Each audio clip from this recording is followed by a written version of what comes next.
நீங்க நினைக்கிற மாதிரி த்ரிஷா ஒன்னும் இவரை காதலிக்கல. இவங்க வந்துட்டு ஒரு பெரிய இடத்துல உள்ள பையனை தான் காதலிக்கிறாங்க. த்ரிஷா ஒரு பெரிய வீட்டுக்கு மருமகளா போயிருக்கணும் அப்படின்னு சொல்லிட்டு த்ரிஷா பத்தின ஒரு விஷயத்த கொளுத்தி போட்டிருக்காங்க பாடகி சுசித்ரா. இவங்க என்னெல்லாம் சொல்லியிருக்காங்க, அது மட்டும் இல்லாம த்ரிஷாவை பத்தி வேற என்ன விஷயத்த பேசியிருக்காங்க அப்படிங்கறத பத்தி இந்த பதிவுல விரிவா பார்க்கலாம். இப்போ கடந்த 2 நாட்களா சமூக வலைதளங்கள்ல மிகப்பெரிய அளவுல விவாதத்தை ஏற்படுத்திருக்கக்கூடிய ஒரு விஷயம் தான் நடிகர் விஜய் சங்கீதா இவங்களோட விவாகரத்து வழக்கு. திடீர்னு சங்கீதா நான் விஜயை விவாகரத்து பண்ண போறேன் அப்படின்னு சொல்லிட்டு மனு தாக்கல் ஒண்ண பண்ணியிருக்காங்க. இதுதான் இப்போ பேசுபொருளா மாறி இருக்கு. ஏன் திடீர்னு சங்கீதா இந்த முடிவை எடுத்தாங்க அப்படின்னு சொல்லிட்டு எல்லாருக்குமே ஆச்சரியத்தை ஏற்படுத்தி இருக்கும். அது மட்டும் இல்லாம சங்கீதா சொன்ன குற்றச்சாட்டுகள் நிறைய இருக்குது. அதுவும் நடிகர் விஜய் மீது நிறைய குற்றச்சாட்டுகளை சங்கீதா முன் வச்சிருக்காங்க. இந்த நிலையில தான் இப்போ இந்த சம்பவம் தொடர்பா சுசித்ரா ஒரு விஷயத்த பேசியிருக்காங்க. அதுவும் நடிகை த்ரிஷாவை உள்ள இழுத்து ஒரு விஷயத்த பேசி போட்டிருக்காங்க. அதுதான் காட்டுத்தீ போல பரவிட்டு வருது. என்ன அப்படின்னா, நடிகர் விஜய் இவர் இப்போ சினிமாவில இருந்து விலகி முழு நேரமா அரசியலுக்கு வந்துட்டாரு.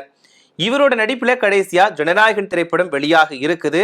இதுக்கான ரிலீஸ் தேதி இன்னைக்கு வரைக்கும் அறிவிக்கப்படல. இப்படி இருக்கக்கூடிய நிலையில திடீர்னு விஜயோட மனைவி சங்கீதா நான் விவாகரத்து எனக்கு வேணும் அப்படின்னு சொல்லிட்டு நீதிமன்றத்துல மனு தாக்கல் ஒண்ணு பண்ணியிருக்காங்க. அதுல விஜய் வேற ஒரு பொண்ணு கூட தொடர்புல இருந்தாரு, அது நான் தட்டி கேட்டேன், அப்போ வழக்கறிஞர் மூலமா பேசினேன், அதுக்கப்புறமா அந்த நடிகை உடனான தொடர்பை நான் நீக்கிக்கிறேன் அப்படின்னு சொன்னாரு. ஆனா அப்படி சொன்னவர் மறுபடியுமே அந்த நடிகை கூட இன்னைக்கு வரைக்கும் தொடர்புல தான் இருக்காரு. நான் என்னோட குழந்தைகளுக்கான எதிர்காலத்துக்காக நான் இந்த விஷயத்த பெரிதுபடுத்தல. அப்போ விவாகரத்து கேட்கணும்னு நினைச்சேன், ஆனா என்னோட குழந்தைகளுக்காக நான் அதை பண்ணல. இப்போ மறுபடியுமே அந்த விஷயத்த பண்ணிட்டு இருக்காரு. நான் ஏற்கனவே விவாகரத்து கோரி அவர்கிட்ட டைரக்டாவே பேசிட்டேன், அதுக்கும் அவர் சம்மதம் தெரிவிக்க மாட்டாரு, மறுப்பு தெரிவிக்கிறாரு. இதனால மட்டும்தான் நான் விவாகரத்து மனு தாக்கல் பண்ணியிருக்கேன். ஒரு பக்கம் 2 பேர்கிட்டையும் எனக்கு அழுத்தம் கிடைச்சது அப்படின்னா அந்த நடிகையோட பெயரை நான் பொது வெளியில வெளியிடுவேன் அப்படின்ற மாதிரி சங்கீதா அந்த மனுவுல குறிப்பிட்டிருந்தாங்க. இது அரசியல் வட்டாரம் மட்டும் இல்லாம இப்ப சமூக வலைதளங்கள்ல பெரிய விவாதமா மாறி இருக்கு, பேசுபொருளாவும் மாறி இருக்கு. அதே நேரத்துல நடிகர் விஜய் த்ரிஷா கூட வெளிநாட்டுக்கு போய் சுத்திட்டு வந்தாரு அப்படின்னு சொல்லிட்டு ஒரு கடந்த சில மாதங்களுக்கு முன்னாடி ஒரு பரபரப்பான விஷயம் பேசப்பட்டுச்சு. அதாவது த்ரிஷாவை கூட தான் விஜய் தொடர்புல இருக்கிறார் அப்படின்ற மாதிரியுமே எல்லாருமே ஒரு சில வதந்திகளை பரப்புனாங்க. ஆனா இது தொடர்பா விஜய் அவரோட தரப்புல இருந்து எதையுமே சொல்லல. இப்போ விஜய் சங்கீதா இவங்களோட ஒரு திருமண வாழ்க்கையை எடுத்துக்கிட்டோம் அப்படின்னா ஒரு சுவாரஸ்யமானது. இப்போ அஜித் சாலினி எப்படி ஒற்றுமையா இருக்காங்களோ அதே மாதிரிதான் விஜயும் சங்கீதாவும் அப்படின்ற மாதிரி எல்லாருமே சொல்லிட்டு வந்தாங்க. எப்படி விஜய் சினிமாவுக்கு எவ்வளவு முக்கியத்துவம் கொடுக்கிறாரோ அதே மாதிரிதான் தன்னோட குடும்பத்தையுமே தனிப்பட்ட முறையில நல்லபடியா கவனிச்சுட்டு வந்தாரு அப்படின்ற பேர் தான் இன்னைக்கு வரைக்கும் இருந்துச்சு. சங்கீதாவை பொறுத்த வரைக்கும் பொது வெளியில அதிகமா தலை காட்ட மாட்டாங்க. ஏதாவது சினிமா ஃபங்க்ஷன்ஸ், ஆடியோ லான்ச் இந்த மாதிரி நிகழ்ச்சிகள்ல தான் மொத்தமே அதிகமா கலந்துக்கிடுவாங்க. மற்ற எந்த நிகழ்ச்சிகள்லையுமே கலந்துக்கிட மாட்டாங்க. அப்போ கூட இவங்க 2 பேருமே சேர்ந்துதான் வருவாங்க, ஒன்னாதான் இருப்பாங்க. இப்போ விஜயை பொறுத்த வரைக்கும் தன்னோட குடும்பத்தை நல்லபடியா பார்த்துட்டு இருக்காரு. தன்னோட மனைவி மேல அளவுக்கு அதிகமான அன்பு வச்சிருக்காரு. குழந்தைகளுக்கு ஒரு நல்ல தகப்பனா இருக்கிறார் அப்படின்ற மாதிரி தான் எல்லாருமே பேசிட்டு இருந்தாங்க. அது மட்டும் இல்லாம விஜய அண்ணான்னு சொல்லிட்டு அவங்களோட ரசிகர்கள் எப்படி சொல்றாங்களோ அதே மாதிரிதான் சங்கீதாவை அண்ணி அப்படின்னு சொல்லிட்டு தூக்கி வச்சு கொண்டாடுவாங்க. எங்களோட அண்ணன், எங்களோட அண்ணி அப்படின்ற மாதிரி தூக்கி வச்சு கொண்டாடுவாங்க. இப்படி இருக்கக்கூடிய நிலையில தான் இப்போ திடீர்னு ஒரு பூகம்பம் வெடிச்சிருக்கு இவங்களோட குடும்பத்துக்குள்ள. ஆரம்பத்துல இவர் விஜய் கட்சிக்கு வந்ததுக்கு அப்புறமா சங்கீதா இவங்க பிரிஞ்சு போயிட்டாங்க, அதனாலதான் வெளிநாட்டுல போய் இருக்காங்க அப்படின்ற மாதிரி செய்திகள் பரவிச்சு. ஆனா இது தொடர்பாக அவங்களுக்கு நெருக்கமானவங்க என்ன சொன்னாங்கன்னா, குழந்தைகளோட படிப்புக்காக தான் அவங்க வெளிநாட்டுக்கு போயிருந்தாங்களே தவிர 2 பேரும் பிரியல, ஒன்னாதான் வாழ்ந்துட்டு இருக்காங்க. நல்லா இருக்க குடும்பத்துல நீங்க கள்ள தூக்கி போடாதீங்க அப்படின்ற மாதிரிலாம் சொல்லிட்டு இருந்தாங்க. இருந்தாலுமே நிறைய விவாதங்கள் வந்துச்சு. விஜய் சங்கீதாவை பிரிஞ்சுட்டாங்க அப்படின்னு சொல்லிட்டு கடந்த ஆண்டுகள்ல இருந்தே இந்த ஒரு பேச்சுகள் வந்துட்டு தான் இருந்துச்சு. ஆனா இது தொடர்பா 2 பேருமே எதையுமே சொல்லிக்கல. நாங்க விவாகரத்து பண்ண போறோம்னு சொல்லல, நாங்க ஒன்னாதான் வாழ்ந்துட்டு இருக்கோம் அப்படின்ற மாதிரியும் 2 பேர் தரப்புல இருந்து சொல்லவே இல்லை. இப்படி இருக்கக்கூடிய நிலை தான் இப்ப சமீப காலமா த்ரிஷா விஜய் இவங்க 2 பேரையும் சேர்த்து வச்சு நிறைய விஷயங்கள் இருக்கு.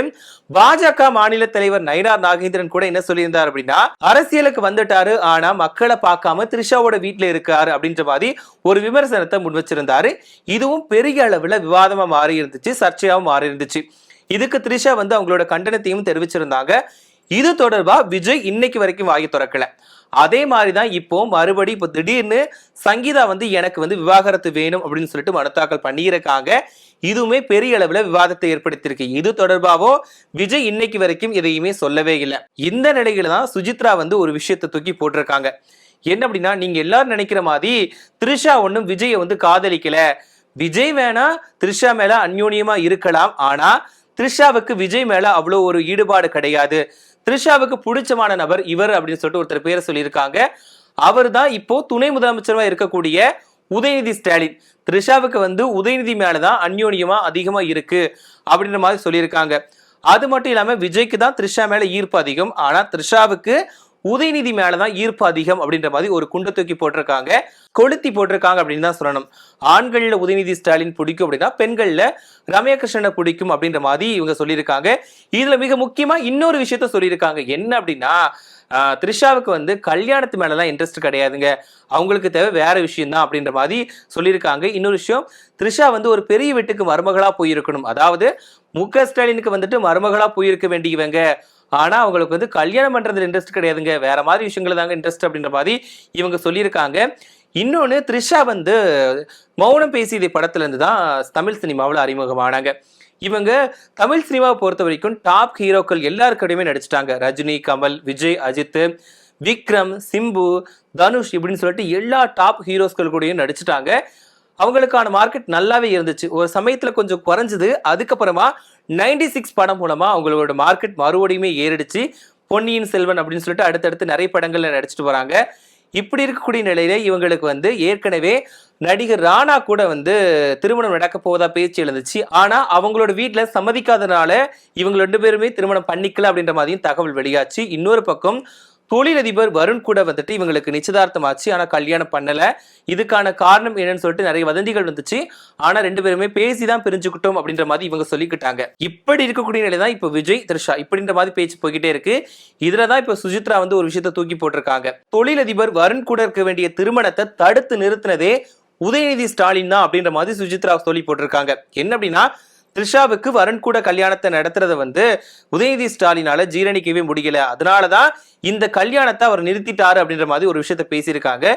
இதுக்கு ஒரு தரப்பினர் வந்து சுஜித்ராவுக்கு வந்து வேற வேலை கழுதையே கிடையாது, இவங்களுக்கு வந்து ஒரு விவாகரத்து நடந்தா போதும், ஒரு பிரச்சனை நடந்தா போதும், இவங்களுக்கு தான் எல்லாமே தெரிஞ்ச மாதிரி பேசுவாங்க அப்படின்ற மாதிரி மற்றவங்க வந்து கண்டனம் தெரிவிச்சுட்டு வராங்க.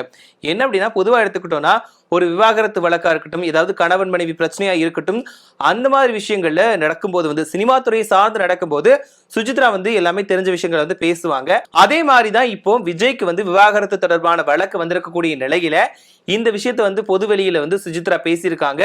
இது வந்து கொஞ்சம் வைரலா மாறி இருக்கு அப்படின்னு தான் சொல்லணும். ஏன்னா விஜய் வந்து அரசியலுக்கு வந்ததுக்கு அப்புறமா நிறைய பிரச்சனைகளை சந்திச்சுட்டு வராரு. அந்த வகையில தான் த்ரிஷா கூட 2 பேரையும் சேர்த்து வச்சு பேசினது ஒரு சர்ச்சையா மாறுச்சு. அப்படி இருக்கக்கூடிய நிலையில இப்போ மறுபடியும் சுஜித்ரா ஒரு தீய கொளுத்தி போட்டிருக்காங்க. இது தொடர்பாகவும் விஜய் வந்து இன்னைக்கு வரைக்கும் வாய் திறக்கல. அதாவது இவங்களோட விவாகரத்து தொடர்பான வழக்கு தொடர்பாகவும் இவங்க வந்து வாய் திறக்கல விஜய். இப்படி இருக்கும்போது இந்த விஷயத்துக்கு என்ன பதில் சொல்ல போறார் அப்படின்றது ஒரு கேள்வியாக தான் இருக்குது அப்படின்னு நம்ம சொல்ல முடியும். சுஜித்ராவோட இந்த பேச்சுக்களுக்கு வந்து விஜயோட ரசிகர்கள் வந்து பதிலடி கொடுத்துட்டு வராங்க.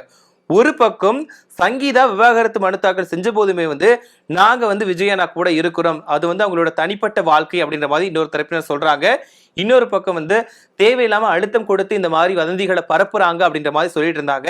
இப்போ சுஜித்ரா பேசுனதை வச்சு என்ன சொல்றாங்க அப்படின்னா, சுஜித்ராவுக்கு வந்து ஏற்கனவே மனநலம் பாதிக்கப்பட்டுடுச்சு, அவங்களுக்கு வந்து வேற ஒரு டிப்ரெஷன்ல இருக்காங்க, மற்றவங்களை பத்தி குறை சொல்றது மட்டும்தான் இவங்களோட வேலையே அப்படின்ற மாதிரி அவங்களோட ரசிகர்கள் வந்து திட்டி தீத்துட்டு வராங்க. சுஜித்ரா வந்து இந்த மாதிரி பேசியிருக்கக்கூடிய விஷயம் வந்து புதுசு கிடையாது. பழசுமே அவங்க வந்து நிறைய விஷயங்கள் வந்து காசி பேசுறதுல வந்து அவங்க கில்லாடி அப்படின்னு சொல்லலாம். ஏன்னா அந்த அளவுக்கு வந்து நிறைய விஷயங்களை பத்தி பேசுவாங்க. அந்த மாதிரிதான் இப்ப த்ரிஷா பத்தியும் ஒரு சில விஷயங்களை பேசியிருக்காங்க. ஒரு தரப்பினர் த்ரிஷாவுக்கு ஆதரவா குரல் கொடுத்துட்டு இருக்காங்க. இன்னொரு பக்கம் வந்து த்ரிஷா பத்தி தெரியும்பா, ஏற்கனவே தெரிஞ்ச விஷயத்தை தான் நீங்க இப்படி சொல்லியிருக்கீங்க அப்படின்ற மாதிரியும் இன்னொரு தரப்பினர் வந்து கருத்துக்களை சொல்லிட்டு வராங்க. எது எப்படி இருந்தாலும் இப்போ வந்து விஜயோட விவாகரத்துக்கு காரணம் த்ரிஷா தானா அப்படின்ற ஒரு கேள்விக்குறி வந்து எல்லாருக்குமே எழுந்திருக்கு அப்படின்னு தான் நாம சொல்லணும். இது எந்த அளவுக்கு உண்மை அப்படின்னு தெரியாது. பட் இருந்தாலும் சமீப காலங்கள்ல 2 பேரையும் சேர்த்து வச்சுதான் வதந்திகள் பரப்பிக்கிட்டு இருக்காங்க.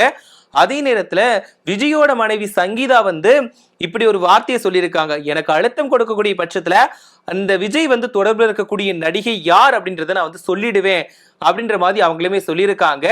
அதே நேரத்துல இப்போ சுஜித்ரா வந்து விஜய் வந்து ஈர்ப்புல இருக்கிறது, அதாவது அந்யோன்யமா இருக்கிறது வேணா த்ரிஷாவா இருக்கலாம் அப்படின்னு சொல்லிட்டு அவங்க சொல்லியிருக்காங்க. இது கொஞ்சம் வேற மாதிரி போயிட்டு இருக்கு. இதுக்கான முடிவு என்னவா இருக்க போது, இதுக்கு த்ரிஷா என்ன பதில் சொல்ல போறாங்க அப்படிங்கறத நாம பொறுத்திருந்து தான் பார்க்கணும்.